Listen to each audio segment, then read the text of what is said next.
Gracias, Señor. Gracias por la oportunidad, Señor. Gracias por el gozo de poder estar en tu casa, el gozo y el privilegio de poder estar congregados y tú en medio nuestro, Señor. Gracias porque es un privilegio, Señor.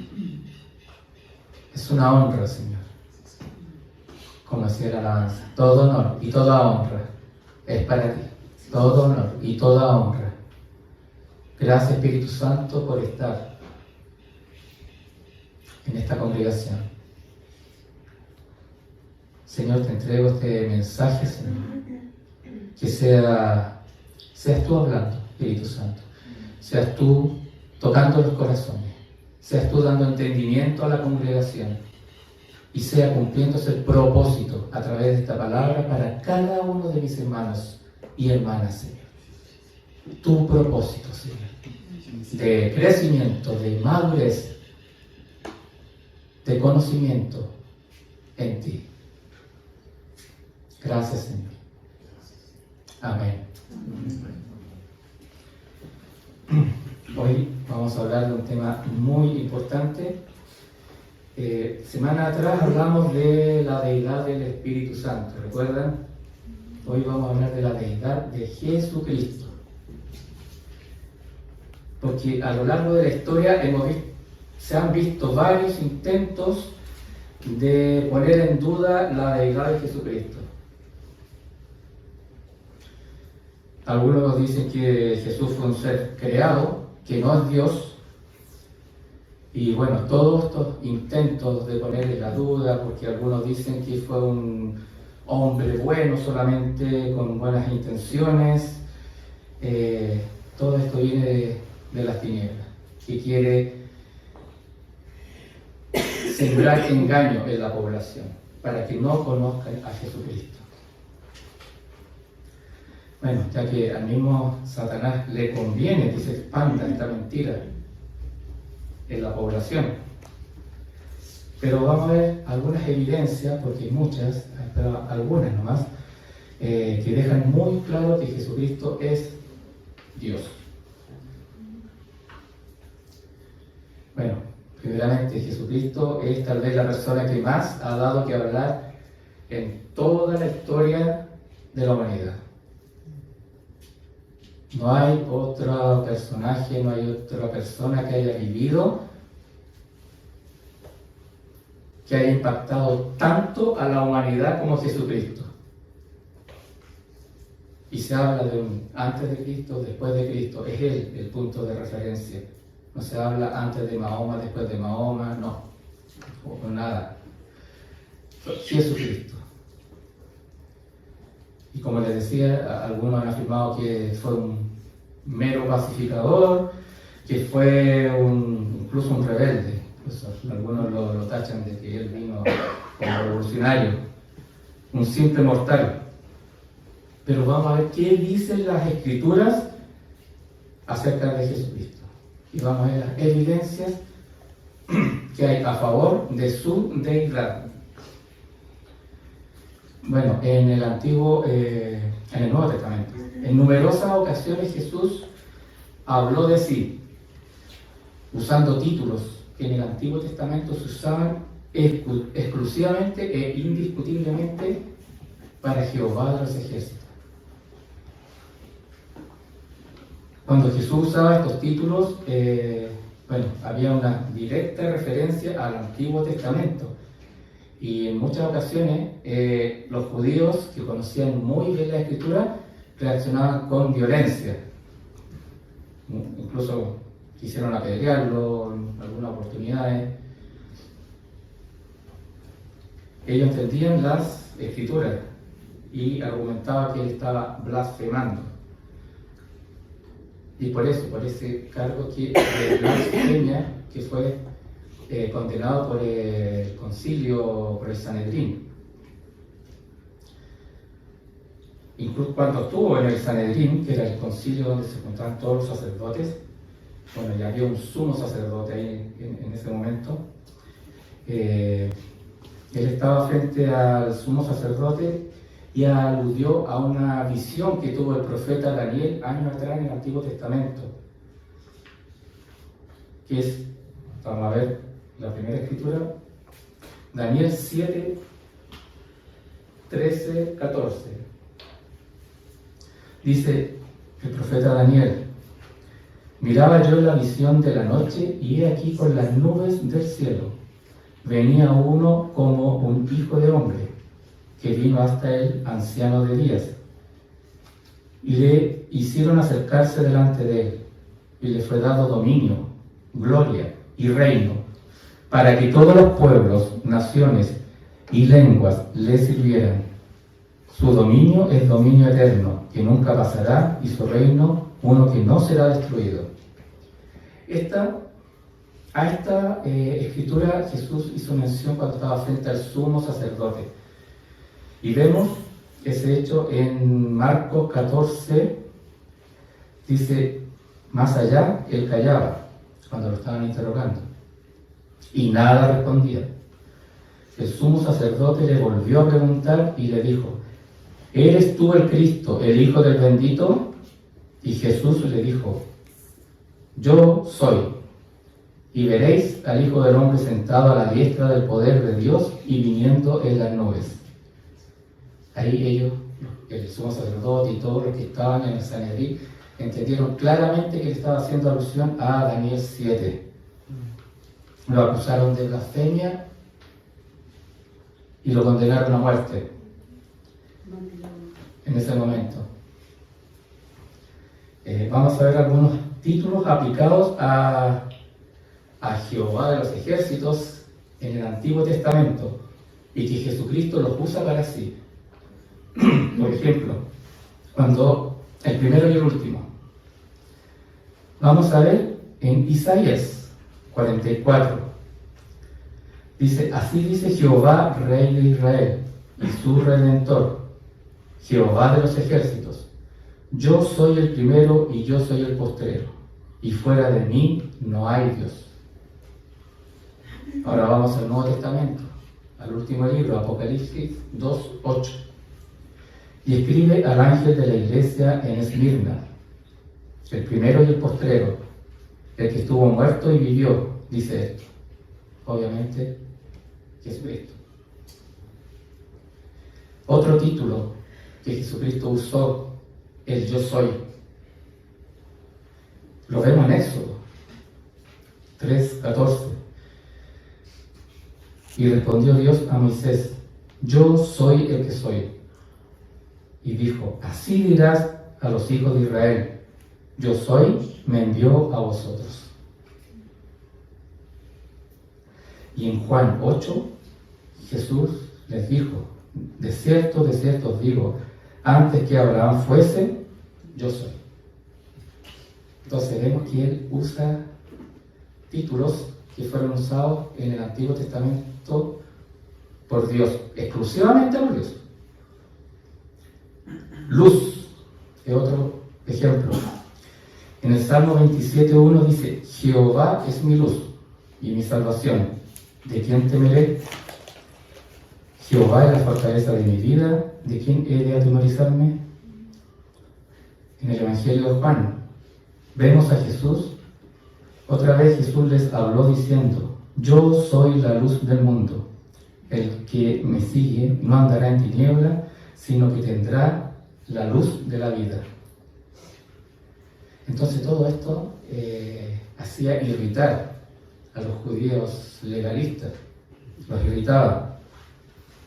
Además hay otros títulos que no los vamos a ver por tiempo, pero él perdonaba pecados. Incluso le dijeron: pero solo Dios perdona pecados. Redentor, juez, roca, pastor, son otros títulos que él usó, que también el Antiguo Testamento lo usó en directa relación a Jehová de los ejércitos. Vamos a ver que las Escrituras hablan de Jesús. Todo esto nos lleva al tema que estamos viendo, que es la divinidad de Jesús. Vamos a ver qué dice la Escritura acerca de Jesús. Hay cerca de 300 profecías, un poquito más, que hacen referencia a Jesús. Y Él las cumplió todas, las 300. Y además en el primer libro, en Génesis 3:15, hay una directa relación a la figura de Jesucristo. En Génesis 3:15, cuando el Señor le dice a la serpiente: pondré enemistad entre ti y la mujer. Tú le herirás en el calcañar el talón, o sea, una herida pequeña, pero ella te herirá en la cabeza, su hijo, que es una herida mortal. Y eso fue lo que Jesucristo logró en la cruz, vencer definitivamente a Satanás. Vemos que el Antiguo Testamento anuncia a Jesucristo, porque hay en varias partes del Antiguo Testamento, en muchas. Vamos a ver Isaías, el profeta Isaías 9:6. Vamos a ver qué dice acerca de Jesús. Porque un niño nos es nacido, hijo nos es dado, y el principado sobre sus hombros. Hasta ahí ya vemos que no es un nacimiento común y corriente. No es un niño común y corriente, porque es un niño que él va a tener el principado sobre sus hombros. Se llamará su nombre admirable, consejero, Dios fuerte, Padre eterno, príncipe de paz. Y esto lo escribió Isaías cerca de 750 años antes de Jesucristo. Fue anunciado su nacimiento. Los títulos aquí mencionados nos llevan a pensar en su divinidad. Dice Dios fuerte, dice Padre eterno, lo que acabamos de leer, y está hablando de este niño. Dios fuerte, o sea, está hablando directamente que este niño es Dios fuerte, es Padre eterno, porque como alguna vez vimos, la eternidad es solamente un atributo de Dios. Otra escritura que fue anunciada muchos años antes, que habla también de su nacimiento. Miqueas 5:12. Es bien conocida esta escritura, así que a lo mejor la han escuchado. Pero tú, Belén Efrata, pequeña para estar entre las familias de Judá, de ti me saldrá el que será Señor en Israel, y sus salidas son desde el principio, desde los días de la eternidad. Belén era un lugar, pero muy chiquitito, es hasta el día de hoy un villorrio, no sé cómo decirlo, un lugar muy pequeño. Y esto el profeta Miqueas lo escribió cerca de 700 años antes del nacimiento de Jesucristo. Ya estaba profetizado el lugar donde iban a nacer. Otra escritura, Isaías 7:14. Por tanto, el Señor mismo os dará señal. He aquí que la Virgen concebirá y dará a luz un hijo, y llamará su nombre Emmanuel. Emmanuel significa Dios con nosotros. ¿Se dan cuenta cómo las profecías anunciaron, pero exactamente 750 años antes, dónde iban a ser? Que iban a ser sobrenaturalmente, dice, de una virgen. Una virgen va a concebir algo totalmente sobrenatural. Y se anuncia con absoluta certeza y precisión. Vamos a ir al Salmo 22. 1, en la primera parte, dice: Dios mío, ¿por qué me has desamparado? Esto lo escribió David también, muchos años antes. Estas son las palabras que Jesucristo dijo en la cruz, cuando tal vez su momento más doloroso que todos los latigazos juntos, porque dice: Dios mío, ¿por qué me has desamparado? Fue en el momento donde el Padre no se hace parte con su Hijo, porque su Hijo estaba representando el pecado del mundo, y Dios no se relaciona cuando hay pecado. Fue durísimo, tal vez, no sé, toda la eternidad juntos, y ese fue el momento en que el Padre los separa.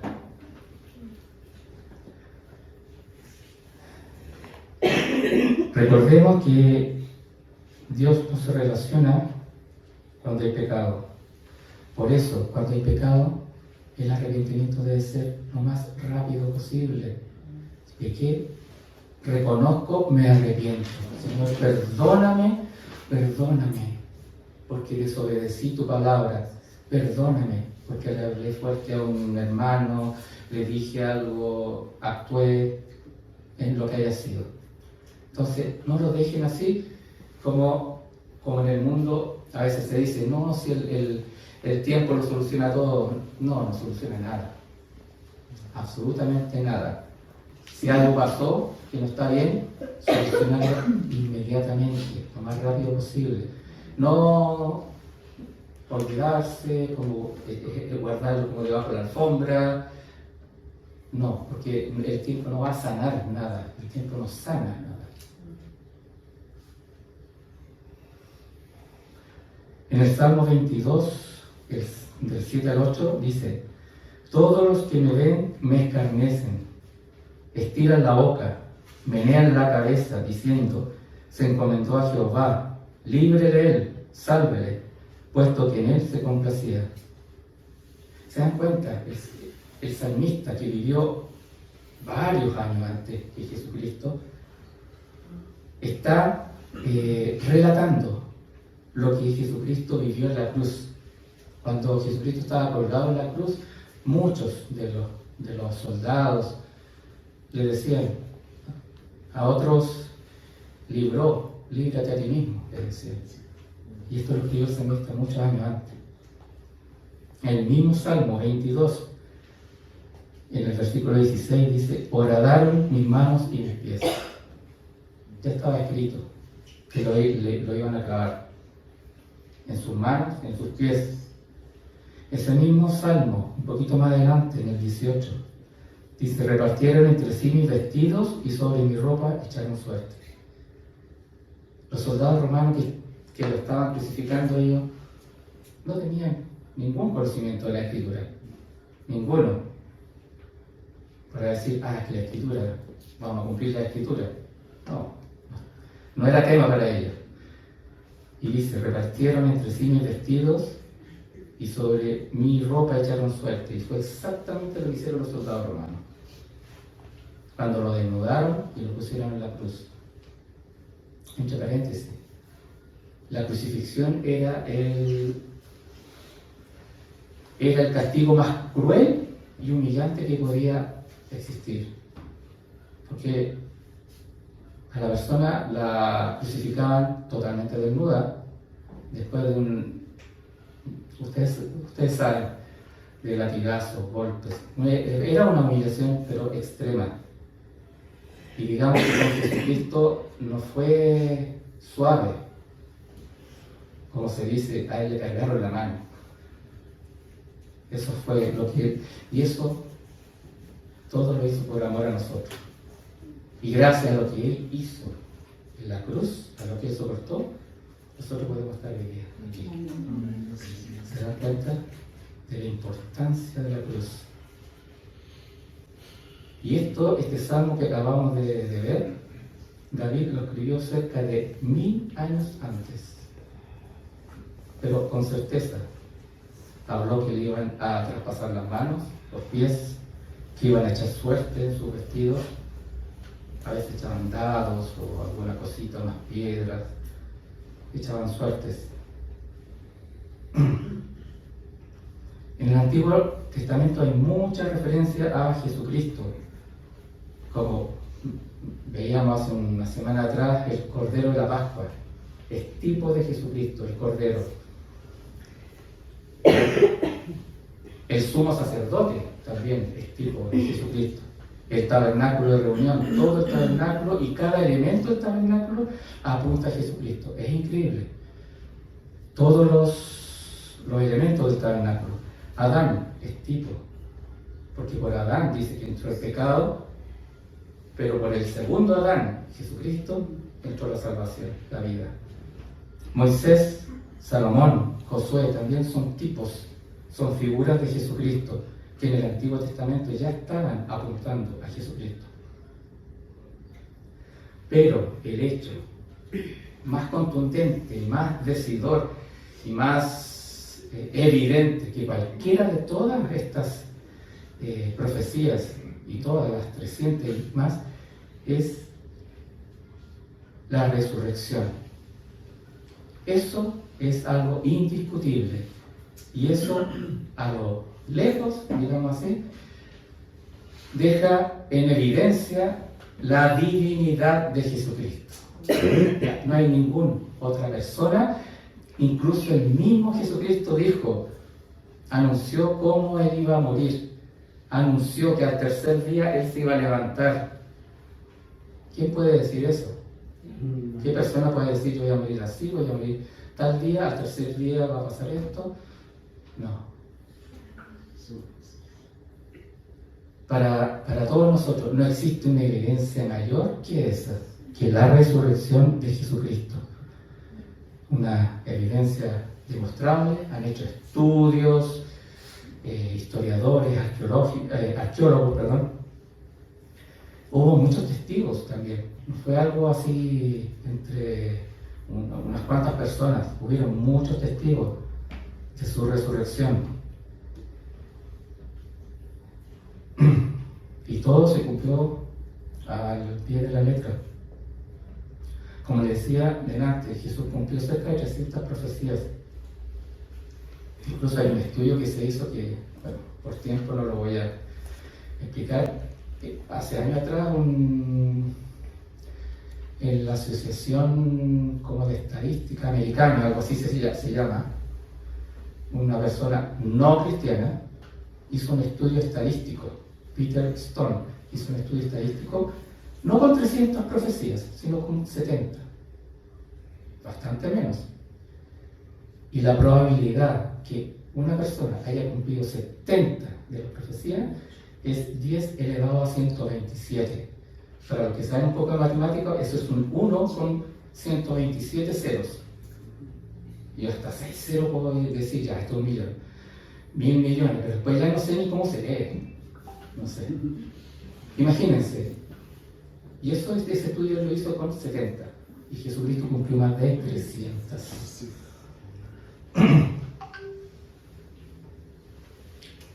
Jesucristo cumplió con lo que Él dijo de sí. Demostró. Él dijo que iba a morir de tal manera, que iba a resucitar. Así fue. Porque muchos de los que lo escucharon después que murió y resucitó, recién ahí entendieron que Jesucristo estaba hablando de sí.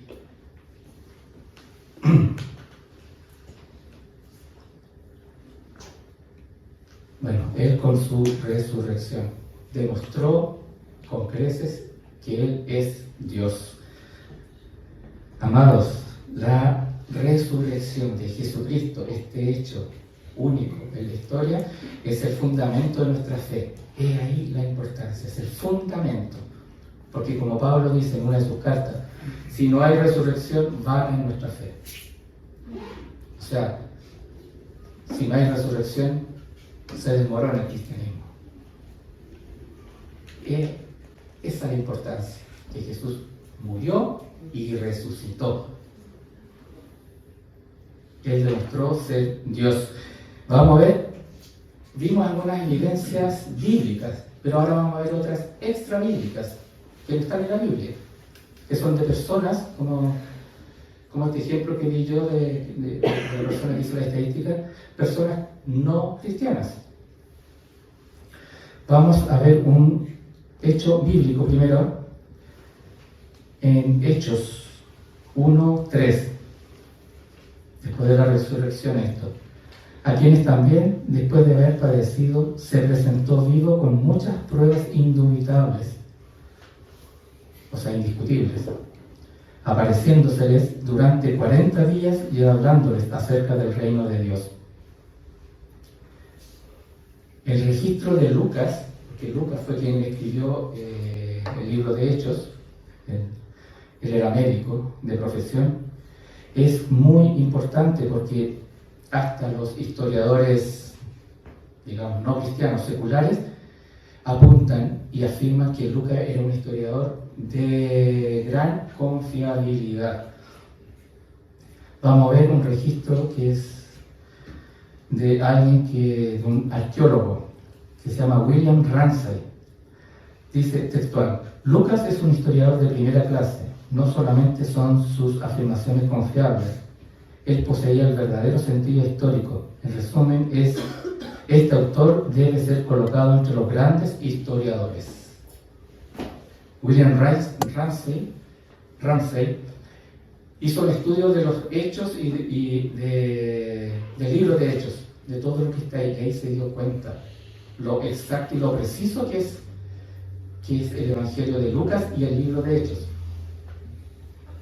Otro historiador, Sherwin White, declara que al revisar la investigación y escritos de Lucas, en total, Lucas menciona 32 países en el libro de Hechos, 54 ciudades y 9 islas, sin error, porque con los estudios arqueológicos se ha ido descubriendo y todo lo que está escrito en el libro de Hechos, así es fidedigno. Y por último, el historiador Flavio Josefo, que a lo mejor lo han escuchado, un historiador que pertenecía al primer siglo, judeo-romano, era judío, mitad romano, y él pertenecía al partido de los fariseos. Él escribió varios libros, y uno de los libros es Antigüedades, y dice textualmente: y cuando Pilato le hubo condenado a la cruz, a causa de la acusación pública de los hombres principales entre nosotros, los que le habían amado desde el principio no lo olvidaron, pues se apareció vivo a ellos al tercer día. Vemos estos registros de personas que no eran seguidores de Cristo. Y hablan de la resurrección, hablan de que se presentó vivo al tercer día, dice. Entonces, bueno, lo que está narrado acerca de los testigos oculares es de gran confiabilidad. Esto aparece en los Evangelios, en el libro de Hechos, 1 Corintios, Apocalipsis. La resurrección de Jesucristo es el fundamento de nuestra fe, así como decía hace un rato. Y nuestra fe en Jesucristo es nuestra roca firme, en la cual debemos estar parados siempre, siempre. Más aún ahora en los últimos tiempos, donde se ha dicho, está escrito, y vendrán muchos engañadores. Incluso van a engañar, dice, a los escogidos. Entonces, amados, he ahí la importancia de estar súper claro con la divinidad de Jesucristo, con este hecho irrefutable, que Él murió y resucitó, para que nadie no se engañe. Amada iglesia, hoy hay muchas falsas corrientes que desean apartarnos de Jesucristo, y una evidencia tan evidente es cuando la persona nace de nuevo. Es el testimonio personal. O sea, eso, cuando uno nace de nuevo y tiene al Señor aquí dentro morando, eso nada ni nadie me va a hacer cambiar de opinión, porque yo sé que Jesucristo es real y hace cambio en la persona. Amén. Amén. Gracias, Señor. Vamos a terminar alabando al Señor, exaltando su nombre, porque Él es grande, poderoso. Amén. Amén.